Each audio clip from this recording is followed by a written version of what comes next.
mga ka-Insta Review! Welcome back sa ating channel. At ngayon nga, sobrang interesting ng topic natin dahil pag-uusapan natin ang mga loan apps sa Pilipinas na hindi nanghaharas, hindi din namamahiya o hindi rin tumatawag sa contact list. Ang mga loan app natin na ito ay mas mababa yung mga interest nila, yung mga charges nila or yung mga fees kumpara dun sa mga ibang loan sharks. Pero teka lang mga ka-Insta Review ha. Ngayon dahil tag-ulan na at uso ang brownout, minsan inaabot ng 1 to 3 days, kailangan mo ng Orasure OL100 Pro power bank na may 100,000 mAh. Super laki ng capacity kaya kahit ilan ang i-charge mo dito, kayang-kaya at perfect nga ito ngayong tag-ulan na laging nagba-burn out. Siyang port na pwedeng pag-chargean. Let's get back to the topic. So, yun na nga mga ka-Insta Review, Tala is one of the most trusted loan apps in the Philippines. So, ang maganda kay Tala, napaka-transparent kasi yung mga fees nila. Meron itong mga processing fees na napaka-transparent lang din naman na makikita mo doon sa last part ng yung application bago mo pa i-go or kunin yung approved loan. At may service fee na nakadepende sa loan amount. Wala itong mga hidden charges ha, unlike dun sa ibang mga OLAs or yung mga loan shark, at malinaw agad kung magkano ang matatanggap mo at babayaran mo. So yun yung isa sa mga dapat hanapin natin or titignan natin kapag tayo ay umuutang sa isang loan app. Flexible kasi ang repayment terms nila, pwedeng hanggang 2 months kagaya ng experience ko. So pwede kang mamili ng mas maikling period para mas maliit ang interest, at higit sa lahat hindi rin gumagamit yung mga collector nila ng harassment tactics tulad ng iba. Kaya mas kampante talaga ang mga borrowers sa pag-utang dito. And dito nga sa Tala mga ka-Insta Review, based on my experience, more on email sila and text lang kapag nag-post due yung loan application. Number 2, yung bill is nga.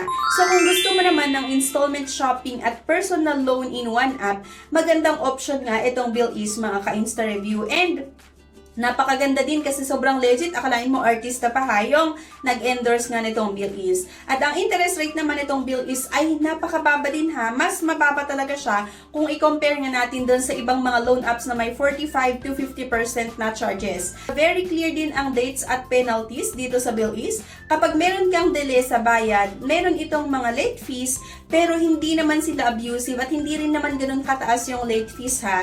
At masarap din kasi gamitin kasi hindi ka nila tatawagan at sisigawan araw-araw. At kung nag-past due ka, i-message ka lang nila or meron lang reminder mga ka-Insta Review, hindi ka nila pahihiyain. So instead, bibigyan ka nga nila ng chance na makipag-usap at makipag-settle or mag-settle ng balance mo. Ang number 3 nga mga ka-Insta Review ay itong GCash G-Loan. So, ang G-Loan kasi ng GCash ay built-in loan feature nga sa GCash app.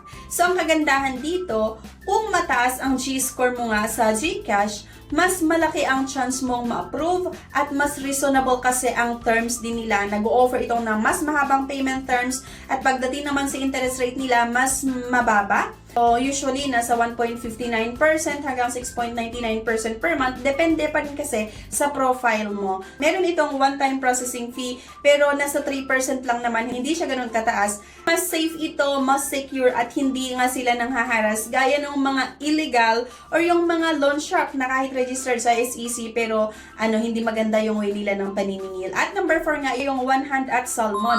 So, itong One Hand mga ka-Insta Review ay kilalang online lending app din. So, may mga borrowers na nagsasabi na mas malinaw ang proseso at hindi gaanong toxic din ang collection practices. Kumpara nga dun sa ibang mga loan shark na nagsisilabasan sa Google Play Store at sa App Store. Kailangan pa rin natin maging responsible sa pagbabayad para maiwasan ang penalties. Ang Salmon naman, mga ka-Insta Review, isa sa mga bagong players sa financing industries. So, ang focus nila ay installment shopping at yung cash loan nga. So, malinaw din naman ang contracts.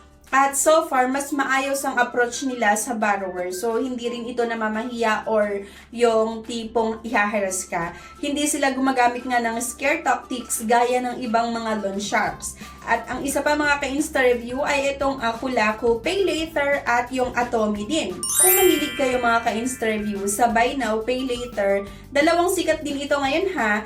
Pwede natin gawing options itong Kulaku, Pay Later nga at itong Atomy PH. So, ang kagandahan dito ay mas mababa ang fees nga nila kumpara nga doon sa mga illegal loan apps, at lahat ng mga ito ay makikita nyo sa Google Play Store. At para talaga silang credit line ha na pang shopping. So, itong Kulaku, Pay Later nga ay usually ginagamit para sa shopping at gadgets.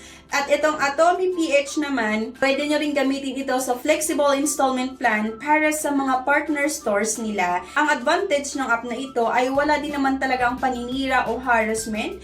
Kung may late payment ka, klaro lang ang penalty or hindi ka nila ipapahiya sa borrowers. So, lahat ng apps nga na binanggit natin ay yung Tala, yung BillEase, Zloan or GCash Gloan, OneHand, Salmon, Ako Pay Later at Atomy PH. Ito ay kilalang SEC registered at mas transparent ang difference nila sa mga abusadong OLA. So dito nga wala silang harassment, klaro ang terms at fees, may proper customer support din sila, mas mababa ang interest at penalties kung i-compare nga natin doon sa mga ibang loan apps na nanghaharas or naninira ng mga borrowers na makikita nyo nga sa Google Play Store o maging sa App Store.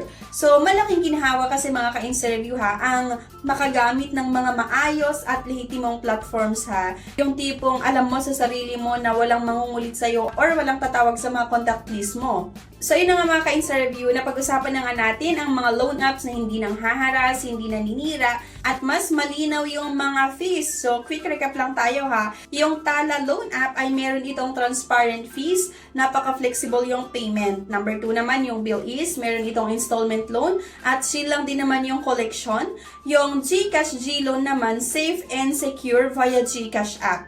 So napakadali lang din actually umutang dito at lagi akong ginagamit din naman talaga itong GCash Gloan. Next nga yung OneHand and Salmon. So cash loan option na mas maayos ang approach. And then Ako Pay Later at yung Atomy PH naman, meron itong Buy Now Pay Later na walang harassment. Kung magbabalik kang umutang, piliin mo ang mga apps na ito kaysa sa mga abusive at illegal loan apps. So remember mga ka-interview dapat ang loan ay tulong, hindi pahirap. Diba? Kaya sana kung nagustuhan mo ang video na ito ay huwag mong kalimutan na i-like, i-share, mag-subscribe na rin at huwag mong kalimutan na i-click nga yung bell icon para maging updated ka sa mga susunod na reviews natin. Again, ako si Yana and this is Insta Review. See you on the next video. Bye!